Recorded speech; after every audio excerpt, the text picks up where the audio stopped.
नाशिकमध्ये 600 कोटी रुपयाचा मोठा भ्रष्टाचार झालाय हो मित्रांनो. 600 कोटी रुपयाचा कुंभमेळ्याच्या नावाखाली खोट्या वर्क ऑर्डर काढल्या आणि 600 कोटी रुपये लंपास केले. स्वतः कुंभमेळा मंत्र्यांनी सांगितलं, गिरीश महाजन साहेबांनी, की 600 कोटी रुपयाचा घोटाळा झालाय. भाई काय चाललंय नाशिकमध्ये? पहिली जनता रस्त्याला खड्ड्यांना वैतागली यार नाशिकच्या, आणि त्याच्यामध्ये 600 कोटी रुपये गायब.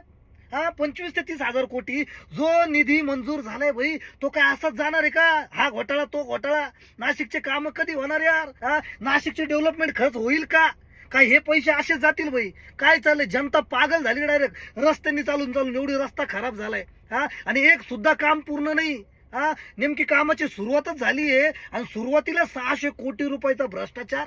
म्हणजे अजून पूर्ण काम करत किती भ्रष्टाचार होईल याचा विचार नाही मित्रांनो. खतरनाक विषय, खतरनाक. कसं व्हायचं आपल्या नाशिकचं देवजानी, म्हणजे नाशिकला कोणीच वाली नाही राहिलं असं म्हणता येईल मित्रांनो. तर काय वाटतं ह्या 600 कोटी रुपयाच्या भ्रष्टाचाराबद्दल कमेंटमध्ये नक्की सांगा. आणि माझे व्हिडिओ जर तुम्हाला आवडत असतील तर फॉलो करायला विसरू नका. धन्यवाद.